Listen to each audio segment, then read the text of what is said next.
हम सबके युवा दिलों की धड़कन बहुजन समाज पार्टी के राष्ट्रीय कोऑर्डिनेटर भाई आकाश जी को हम लोगों का नेतृत्व करने के लिए भेजने का काम किया है। और जिस तरह से भाई आकाश जी पूरे देश में बहुजन समाज पार्टी को गति देने का काम कर रहे हैं। और आप लोगों ने स्वयं देखा कि राजस्थान में आकाश जी पिछले 16 तारीख से जब से धौलपुर से बहुजन सर्वजन सुखाए संकल्प यात्रा शुरू हुई है, लगातार हम लोगों के साथ पैदल मार्च के साथ, पैदल यात्रा के साथ साथ गर्मी में आप लोगों के बीच में आने का काम कर रहे हैं। उससे एक बात स्पष्ट हो गई है कि जिस तरह से मानव श्री कांसीराम साहब के बाद बहुजन समाज पार्टी को आदरणीय बहन जी ने अपने खून पसीने से सींचने का काम किया था, और अब बहन जी ने इस पार्टी का नेतृत्व युवा और डायनामिक लीडर मानवर आकाश जी के हाथ में देने का काम किया है। मैं आदरणीय बहन जी का आह्वान व्यक्त करते हुए आप लोगों का भी आह्वान व्यक्त करता हूं कि आप लोग काफी लंबे समय से यहाँ पर बैठे हैं। जिस तरह से आपकी विधानसभा की दुर्गति है, हम लोग खो से चले हैं।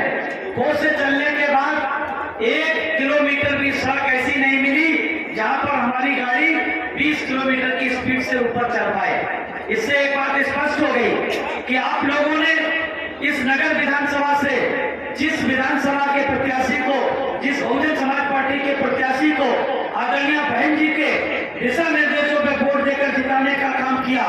उसने आपकी भावनाओं से आपके जमीन को धोखा देने का काम किया, आपको धोखा देने का काम किया है। इसलिए माननीय बहन जी ने अब आपकी विधानसभा में बहुत ही मिलनसार भाई खुर्शीद को आपके बीच में भेजने का काम किया है। आप लोग इन्हें पूरी ताकत के साथ उनसे ज्यादा मतों से जिता करके भेजने का काम करेंगे। मुझे भरोसा है कि भाई खुर्शीद आपकी विधानसभा में वाजिब की तरह आपको धोखा नहीं बल्कि विकास करने का काम करेंगे। ऐसे तो साथियों वाजिब जिस पार्टी में गए हैं, वाजिब जिस पार्टी में गए हैं, उस पार्टी ने ही बहुजन समाज के साथ धोखा किया है। उस कांग्रेस पार्टी ने बाबा साहब के साथ धोखा किया, उस कांग्रेस पार्टी ने मानवर कांसीराम साहब के साथ धोखा किया, उस कांग्रेस पार्टी ने आदरणीय बहन जी ने उनकी 2-2 बार केंद्र में सरकार चलाने का काम किया, मदद करने का काम किया बहुजन समाज के हित में। लेकिन उन्होंने बहुजन समाज पार्टी की शेरनी बहन आदरणीय बहन जी को भी धोखा देने का काम किया। और उसी कांग्रेस की दिल्ली की, लखनऊ, आपकी राजस्थान की गहलोत सरकार ने भी आपका विधायकों को तोड़ करके, जिनको ईमानदारी के साथ आदरणीय बहन जी ने बहुजन समाज के हित में नहीं सर्व समाज के ध्यान में रखते हुए उनको बिना शर्त समर्थन देने का काम किया, लेकिन उन्होंने हमारे विधायकों को तोड़ने का काम किया। आदरणीय बहन जी ने, इनकी तो कोई हैसियत नहीं है, आदरणीय बहन जी ने भारतीय जनता पार्टी को 97 में बहुजन समाज पार्टी के विधायकों को तोड़ने के एवज में अटल बिहारी वाजपेयी की साथियों एक वोट से सरकार गिराने का काम किया था। इसलिए गहलोत सरकार को भी भारतीय जनता पार्टी की तरह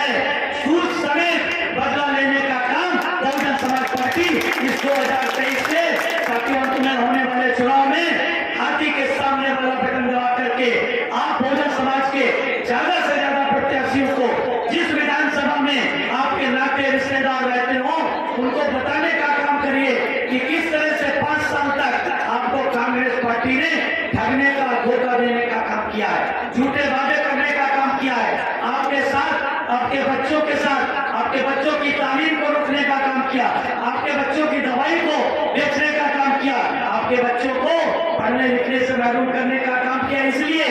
आप लोगों के बच्चों को गरीबी बेरोजगारी देने के बदले में उन्हें सूद समेत बदला आप तभी दे सकते हैं जब आप ज्यादा से ज्यादा राजस्थान में बहुजन समाज पार्टी के प्रत्याशी को जिताने का काम करें। आप लोगों को पता है, आप लोग अच्छी तरीके से जानते हैं कि राजस्थान में सैकड़ों की संख्या में हमारी माताओं बहनों के ऊपर अन्याय अत्याचार हुए, हमारे दलित समाज के लोगों पर अत्याचार हुए, हमारे मुस्लिम भाइयों बहनों के ऊपर अत्याचार हुए। अगर आप इस सबका अत्याचार का बदला लेना चाहते हैं, आप भारतीय जनता पार्टी से बदला लेना चाहते हैं, आप कांग्रेस से बदला लेना चाहते हैं, तो आपको केवल एक रास्ता है, वो है बहुजन समाज पार्टी, उसकी नेता आदरणीय भाई कुमारी मायावती। आदरणीय बहन जी है, उन्होंने उत्तर प्रदेश में अपनी 95 की सरकार बनाते ही पूरे प्रदेश के लोगों से एक वादा किया था। साथियों, कांग्रेस की तरह वादा नहीं, भारतीय जनता पार्टी की तरह वादा नहीं, उन्होंने वादा किया था देश और दुनिया के तमाम पत्रकारों के पूछने पर कि आपकी सरकार की पहली प्राथमिकता क्या होगी, तो माननीय बहन जी ने कहा था मेरी सरकार की पहली प्राथमिकता होगी मेरे प्रदेश में रहने वाले सभी जात वर्ग मजहब के लोगों की जान माल सुरक्षा की गारंटी मेरी सरकार की पहली प्राथमिकता होगी। और साथियों, मैं आपको बताते हुए खुद को गौरवान्वित महसूस करता हूँ, अपनी पहली सरकार से लेकर के चारों बार की सरकार में आदरणीय बहन जी ने सभी जात वर्ग के मजहब के लोगों की जान माल की सुरक्षा की गारंटी देने का काम किया। एक भी उत्तर प्रदेश में बहन की सरकार में एक भी सांप्रदायिक दंगा नहीं हुआ, एक भी जाति दंगा नहीं हुआ, एक भी नस्ली दंगा नहीं हुआ, किसी भी मुस्लिम केस की हत्या नहीं की गई, किसी दलित पिछड़े की हत्या नहीं की गई, क्योंकि बहन जी ने 1,45,000 से ज्यादा गुंडों माफियों को या तो जेल भेजने का काम किया या उत्तर प्रदेश से बाहर रहने पे मजबूर करने का काम किया। इसलिए साथियों, अगर आप अपने प्रदेश से अपराध को मुक्त करना चाहते हैं, भ्रष्टाचार से मुक्त करना चाहते हैं, आप अन्याय से मुक्त करना चाहते हैं, अत्याचार से मुक्त करना चाहते हैं और राजस्थान को विकास के रास्ते पर ले जाना चाहते हैं, विकास युक्त बनाना चाहते हैं, तो सिर्फ एक रास्ता है, हाथी के सामने वाला बटन दबा करके बहुजन समाज पार्टी के प्रत्याशी को जिताने का काम करें। इन्हीं शब्दों के साथ मैं आपका शुक्रिया अदा करता हूँ। जय भीम, जय भारत, जय बहुजन।